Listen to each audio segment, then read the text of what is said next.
Welcome to the Corporate Baddie, where ambitious women own their power and lead with authenticity. I'm your host, Jen Werner, bringing you real talk on navigating the corporate world with confidence and style. From career wins to lessons learned, we're diving into leadership, growth, and everything it takes to be a true baddie in business. Today, I'm thrilled to welcome a true powerhouse in digital media and advertising, Alia Lamborghini. Alia has built an impressive career leading high-performing teams with some of the biggest names in the industry, including Yahoo, Verizon Media, and AOL. She's been at the forefront of digital transformation, driving innovation in programmatic advertising, video, and emerging media solutions. With a strong track record in scaling businesses and developing winning go-to-market strategies, Alia knows what it takes to navigate the fast-changing world of digital media. Today, we'll dive into her journey, her insights on leadership, and how she's shaping the future of advertising. Get ready for an inspiring conversation with one of the best in the business. Welcome, Alia, to the Corporate Baddie podcast. Really thrilled to have you today. Happy to be here. Really appreciate you inviting me. Thank you. Yeah, I think this is going to be a really great conversation. I'm excited because we are both sales leaders in the industries. I think you bring a unique conversation to the podcast, and I'm excited to dive in. With that, I thought we'd start from the beginning and understand your career journey and what got you into the digital media and advertising industry. Awesome. Thanks, Jen. I would say a mixture of a lot of luck, right place, right time. I came out of school in 2002 with no true direction into what I was actually going to do. I had a public relations and journalism degree, and I didn't have a lot of any family in advertising or corporate comms or really anything like that. I initially thought I was going to be a reporter, and then we had this one wonderful family friend who spent her career on the sales side at American Express, who was like, you should just go into sales. You've got lots of inherent qualities that would make sales really enjoyable for you. And then ultimately she introduced me to a guy named Ken Evans, who was going over to run sales at a startup called advertising.com in 2002. And I was just lucky enough to get the interview in the Baltimore office there with all of those folks. And it was an incredible place to start my career. And there's been that little nucleus of smart people who are really all pretty young in their careers, went on to do incredible things from there. And they've been lifelong friends and colleagues and mentors and as well. So that was my start. I really just got lucky. I didn't even know that industry really was evolving. It was pretty nascent at the time. It was pre-RTB. And from there, I had multiple opportunities to grow. You're from Baltimore? I'm actually from Massachusetts, from north of Boston. I went to college at the University of Maryland. So this job was back in Baltimore, where a lot of my college friends were, and an opportunity to kind of get down. I started my migration south when I went to the University of Maryland, and I really enjoyed the weather and I think the people. I love my Boston roots, and I truly feel like an adopted Southerner, having lived in Atlanta now for, I think, 17 or 18 years as well. I never thought that I would live in Atlanta, which I view as the true South, but I really have assimilated, and I love it here. I love it here too. I came down in 2006 by way of New York. Yeah, sure. I knew that it was an amazing city and had so much to offer. I think my husband and I kind of had the opportunity to grow up with Atlanta a little bit. We came, I was 2007, he was 2008. The city was really growing. Lots of interesting businesses were happening, startup culture.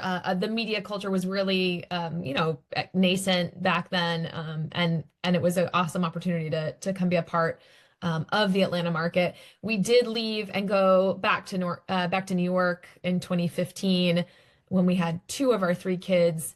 But once you have 2 kids and a backyard in the city of Atlanta, moving to the city of New York with 2 kids is a really different and interesting challenge. We loved it. We had the most amazing year there, but we were really ready to come back to Atlanta and be able to open the backyard and let the kids outside to play. It was a different experience. We loved it. And I think it made us appreciate, the opportunity to live here too. I don't want to jump ahead because I am still curious about some of your past, but the move up to New York later in life, was that career driven? Totally career driven. It came out of nowhere. It was the eve of Christmas Eve. We were just going about our day, and my boss called and said, "We really could use you in New York. I have a big job for you. I want you to run the whole country and take on Canada and LATAM. And how fast can you get here?" And I was like, "Oh, Wow. okay." We had our kids. We only had two of the three at the time. They were 3 and 1. Um, and my husband is up for any adventure at any time. Initially, we thought it was going to be a 6 month move. We ended up extending it to a 1 year move. There was a moment where we thought maybe we'll do this more long term. Um, it was in the process of, we were sort of in the process of millennial media was on the market to be acquired. So we were kind of working through all of that. And it was a great opportunity from a leadership perspective. I'm really grateful for having spent that year. I'd never worked in the New York media market. I'd always been adjacent to it, traveling into New York. So the opportunity to be in New York and be in front of the agencies every day, to be able to be just local in market and not having to fly. I mean, today, I think I live a pretty New York adjacent life. I'm there nearly every other week. But it requires a lot of advanced planning. And when things get moved or canceled, you're a little bit less flexible if you're flying in. And so that opportunity was amazing. I do think now with my global remit, I'm all over the country, I'm all over the world. So Atlanta is the perfect place to be in terms of accessibility to other markets. And I wouldn't trade that. I think we have probably the best airport, certainly in the US for that accessibility. Definitely. Yeah. Well, I can relate so much with you, and there's so many different directions this conversation can go. I also spent some time in New York. I mentioned I came down here by way of New York in 2006. I started my career in this city, and I was with Condé Nast at the time, Fairchild Publications. It was quite the experience, and I didn't really know how that was going to be, I guess, beneficial to me later. But to Mhm. have that perspective and understanding of what it takes to be successful living in the city, calling on the agencies and some of the big brands that surround the city, what that contributed to my leadership style and understanding of what they were going through, as I also made the pivot to leadership and started leading sales teams and sitting in a New York adjacent market. Before we dive into your leadership style, which is something I definitely want to tap into today, I really want to rewind and go back. Did you come to Atlanta with advertising.com, or you I did? did, yeah. I came to Atlanta for what I had committed to being 18 months with advertising.com. We opened up the Southeast office down here. We joined a couple of really sharp sellers and leaders down here to sort of expand the market. We had at that point already been purchased by AOL. So there was an existing AOL office here. In the same building on a different floor, we had our little advertising.com office, which was sort of interesting. And then all of those pieces that AOL had acquired over the past, I think they spent like 18 months to 24 months acquiring Takoda and Quigo, and ad tech and all these other small, sub $200 million companies. And then they put us all together and they called it Platform A. And that was a wild experience. Just like, I think that was probably the beginning of me being very comfortable collaborating across different pieces and parts of the company and multiple external companies kind of coming together. And, everybody had their own little fiefdom, and there wasn't going to be success if you were committed to your own fiefdom. You had to be able to work, play well in the sandbox with others. And I think that was probably the start of me learning how to do that and watching leadership navigate that and just observing and seeing how that worked. I didn't even realize that you were there when they acquired Quigo. As you know, I was most recently the CRO at YieldMo, and the CEO of YieldMo was one of the founders of Quigo. We used to hear quite a bit about those days. Yeah, they were definitely early days of what was going on in ad tech. So it was fun.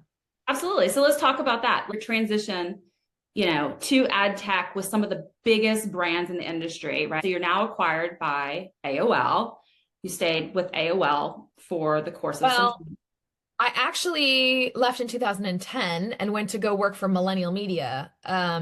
For some folks so the Millennial Media grew most of them came out of the advertising.com early days. Our founder was at advertising.com early, our CTO, our COO, my boss, who I followed over there.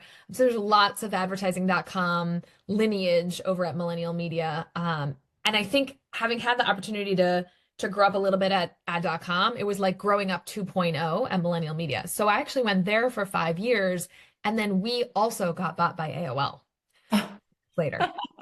Wow. That was a really interesting moment. And then so coming back into AOL, having been at this startup that we, grew from 15 million to 150 million, we took it public. It was such a wild opportunity to do that. And then to go back into AOL, when they had just been acquired by Verizon, was another just opportunity to observe leadership and traits and characteristics and qualities of the people who were, having success kind of flowing into that opportunity and that organization, and who was, who was still able to, I guess, drive revenue and growth, even in a pretty fragmented, consistently uprooting type of environment. I worked at Time Inc. and we were also trying to figure out our identity as the evolution of digital media came about. It was really rapid. And notably in your environment with the acquisitions and bringing all those components together, there's a lot of different sales teams coming together. You're having to learn new things in terms of how to go to market. Tell us a little bit about that, some key takeaways that you have from those days. Yeah, I think I had an opportunity to very quickly ramp up on how are you going to work with people from all different facets of this company, understanding everyone's different motivations. And salespeople, to your point, tend to be very territorial around, well, this is my client. And my client likes to buy these things, and they like it when I call on them. I mean, I had a couple of really pivotal moments of, particularly with advertising.com and AOL coming together the first round. There was a note that was circulated that came from the American Airlines client and the agency that said, we want to work with our AOL rep. We don't want to work with our advertising.com rep. And I can remember feeling gutted. I mean, it was so painful to sort of have somebody say, I don't choose you. I actually want to work with this legacy rep that I've been working with. And I don't know why I took that so personally, but it sort of stuck with me in terms of having the flexibility and focusing on, if that's what the client is suggesting that they want, then fine, that's fine. And we can work with that. And we're not going to get too wrapped up about that. We're not going to take that personally. We're going to move on. It has nothing to do with you personally. It is just the way that this business is going to run and moving forward. And I don't know why that it's just an interesting moment of maybe the first time that someone had said, Alia is not my person. I don't want to work with her. I actually want to work with this person over here who I've been working with for the last 10 years. It's always a good reminder, to have that sort of humbling experience around clients get to say what they want to do, and we work in service of them. And, that is the reality of being in a service industry. No doubt. That's very humbling. And I think really great to share. There's still a lot of acquisitions happening in the marketplace. So this is really good advice. I think that it's to not take it personally and to look at it as a learning moment. 100%. And also, if you didn't take it personally, maybe it would be an indication that you didn't care as much too. So to take a minute, look at yourself and say, okay, I understand why you're taking this personally because you really care. But then a reminder of, this is business. Let's move on to the next, and let's just keep it running here. So two things can be true. You can take it personally. It is important because you do care so much, but then also let's move on. Let's talk about today and you leading a team. I want to learn about your leadership style. I'm just curious, how do you take some of the learning experience that you've just shared and put that into action every day with your team?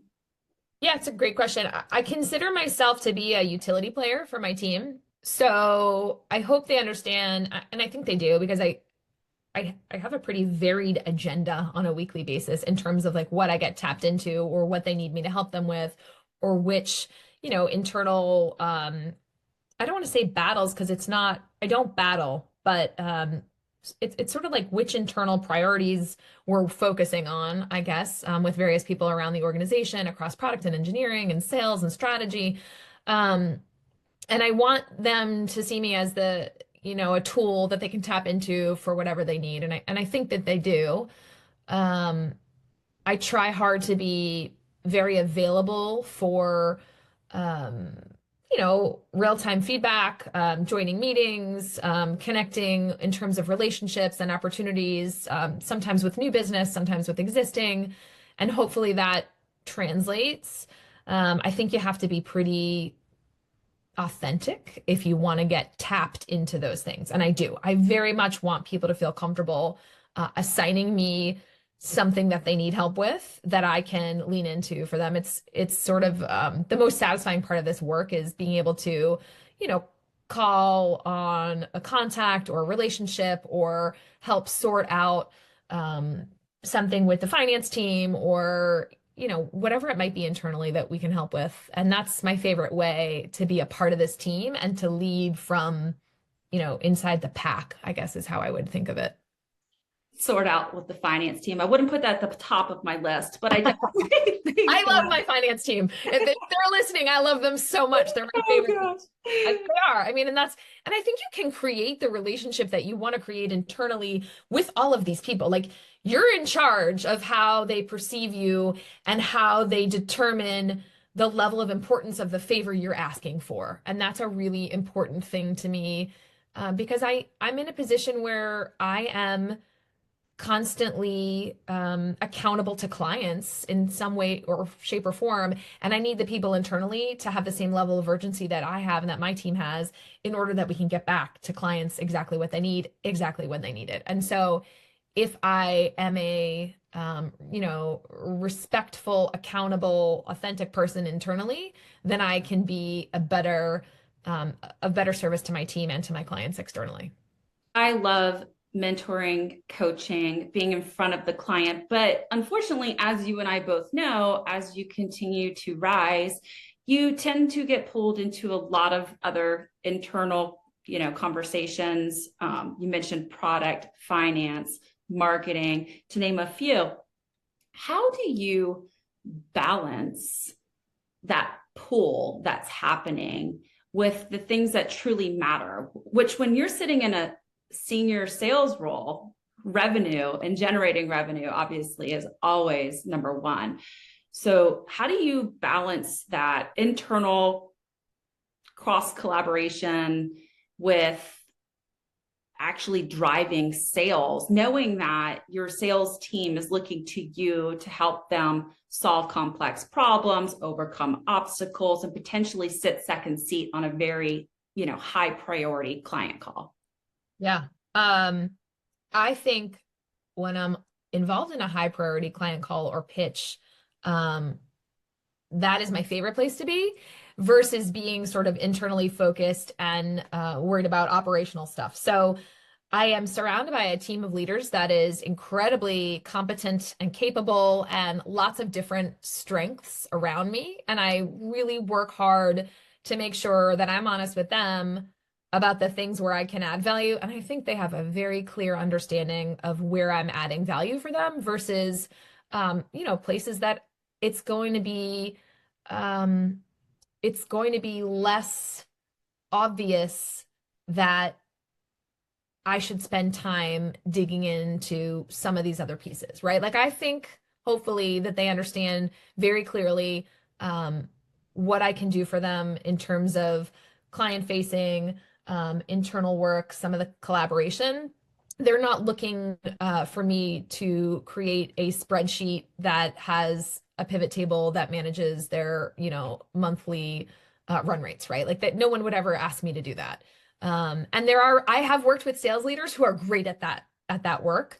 But I think my team has a pretty clear understanding of what I'm good at and also what they're good at and what they want to lean into. Because if we get to spend, 80% of our day doing the things that we're good at, we won't feel burnout. We won't feel stress. Like we'll just have had a day that you mostly got to do what you are most skilled in. And that feels like a really fun, satisfying day at work. And I am so lucky.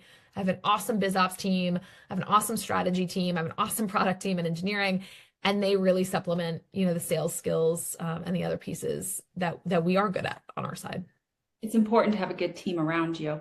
If you could identify whether that was a moment, a role, or a project that really challenged you, but probably helped you grow the most, what would that have been?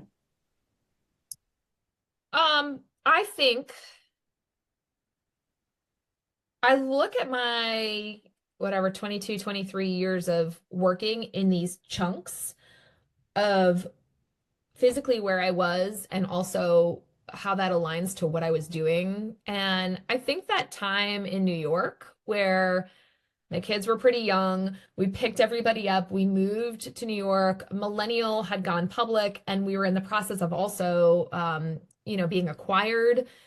That was a highly intensive, stressful, just high stakes year all around. I also, my youngest kid, like did not sleep through the night until he was 15 months old, not one single time. So it was 15 months of like nursing through the night and waking up and trying to be incredibly strategic. It was new leadership positions, with teams that had not worked for me previously. It was new regions and territories, LATAM and Canada. And it was all sort of under this backdrop of like we were a publicly traded company that Wall Street didn't particularly appreciate, probably because we weren't giving really great guidance, honestly, if I look back. And that was a pressure cooker of a moment in a city that is a pressure cooker of a city. And I can remember at the end of the day, like the sirens kind of kept going off around, and it was sort of emblematic of my life as a giant siren, you know? And yet I freaking loved it.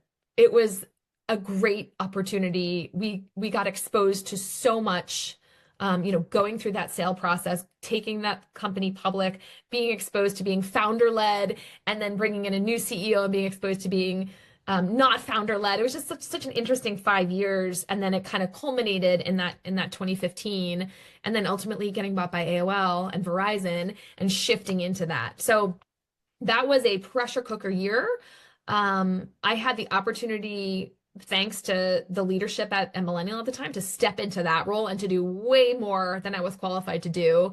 I mean, every day was a new challenge and a new opportunity to learn.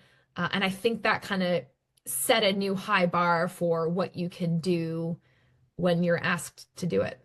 I love that you said that, because I feel that, and women in particular feel like they need to check all the boxes before they say yes to something.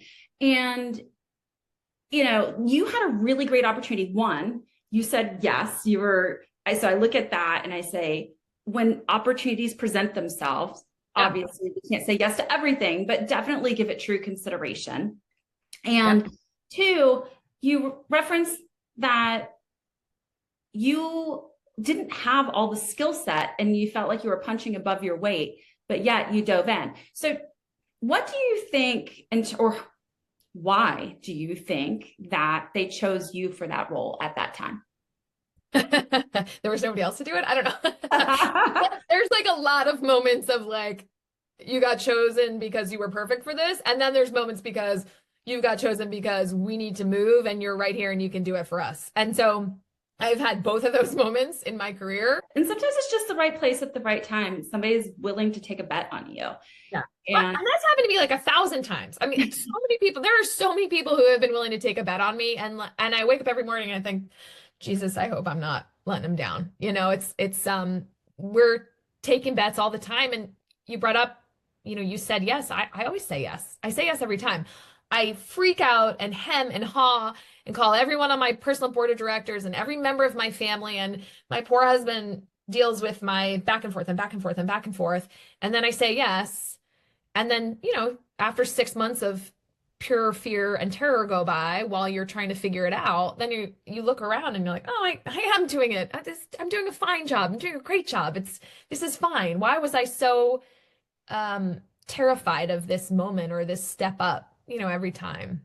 There So, is something about that magical 6 month moment that makes you realize, like, I'm doing it.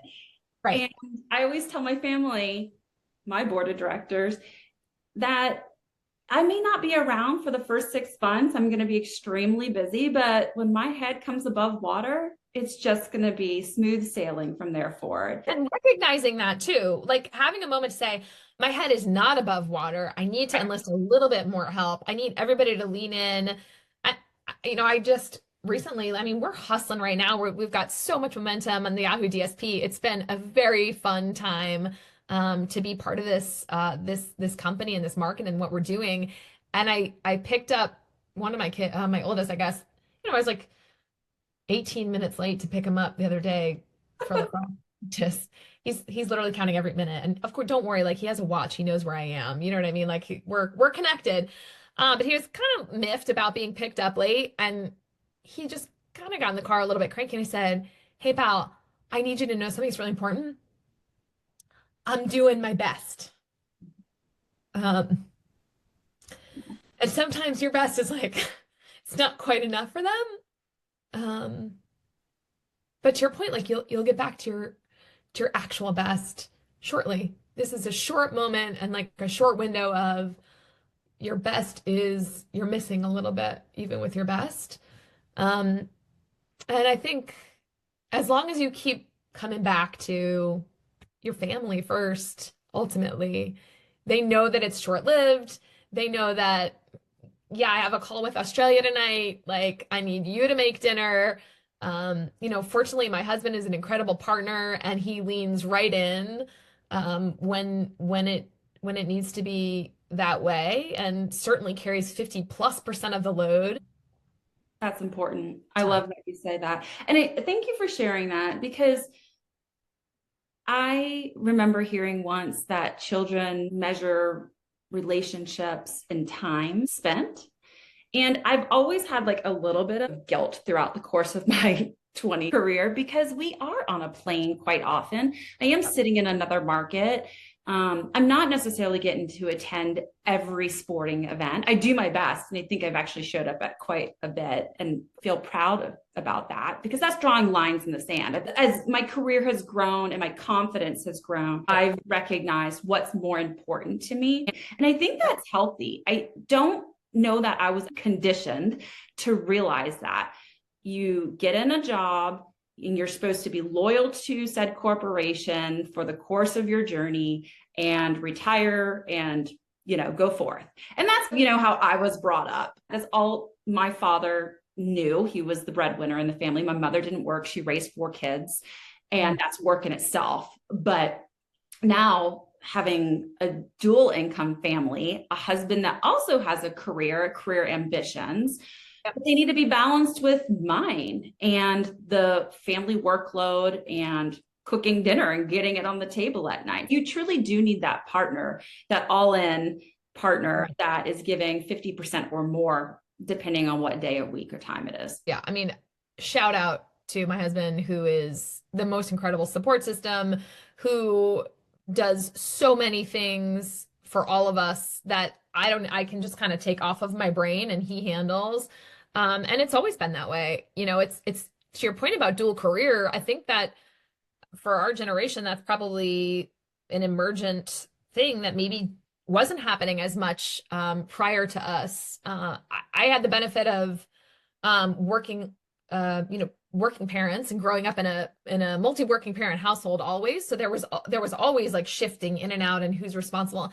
And I think to some level it's good for your kids too. Like your kids are responsible. Like maybe you might have to walk home tonight, or maybe you might have to cook dinner tonight, or maybe we're having eggs, because like that's, those are the things. And I hope that teaches them a level of responsibility and capability. And I think it's all part of like prep for the world, hopefully. I love that we're giving relationship advice, but I do want to bring it back to career advice. And you brought up the word emergent.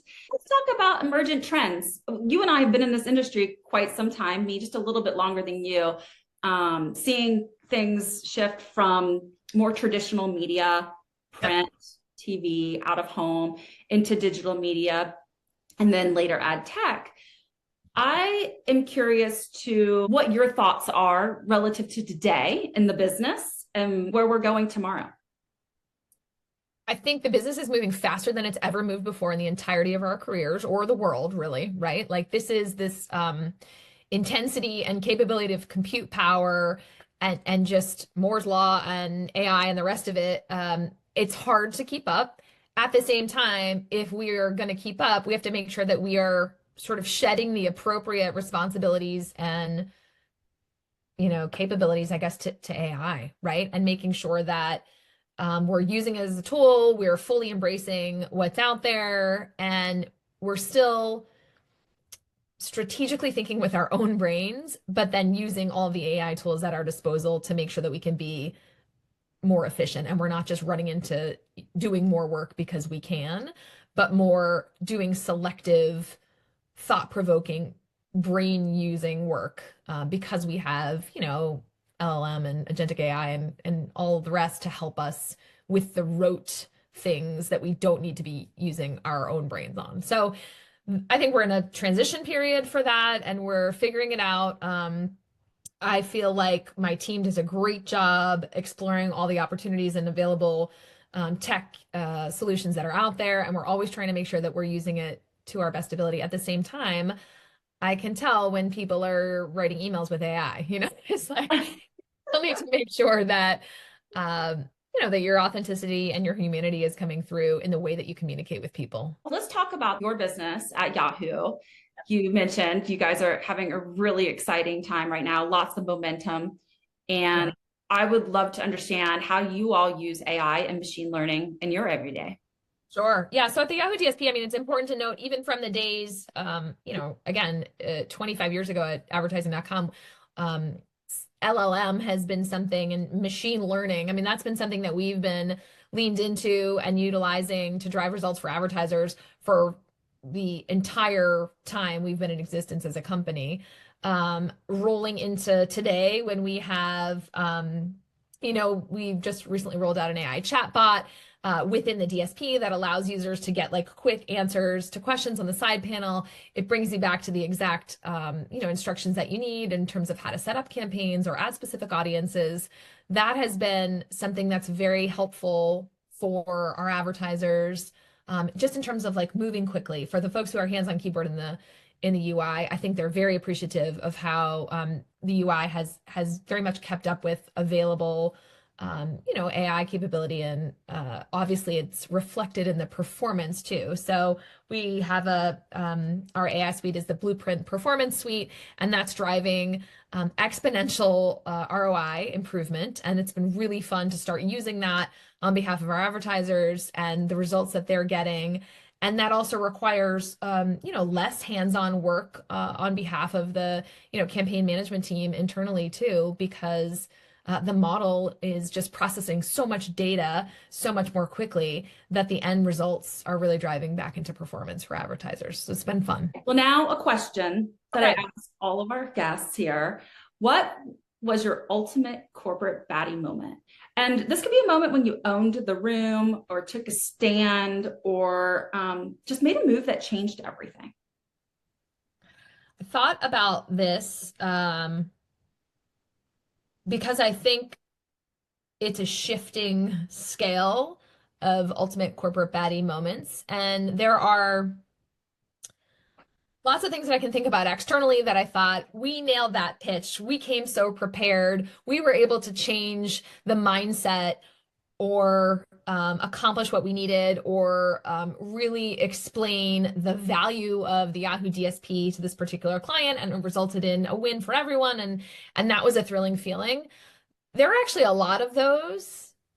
I think I would say, to answer this specific question, my ultimate corporate baddie moments that really make me feel like I'm winning and I'm where I'm supposed to be um, happen when you're sort of weaving in being a great mom and being a great mentor and being a great student of, ad tech and the craft, and also nailing those pitches too. And when you've like woven it all together and you've made this plan and things go according to plan, I think that's when I leave the workday or the work week or a quarter with a particular sense of satisfaction. We really appreciate you leaning in, opening up, and having a dialogue with us today. Thank you for joining the podcast.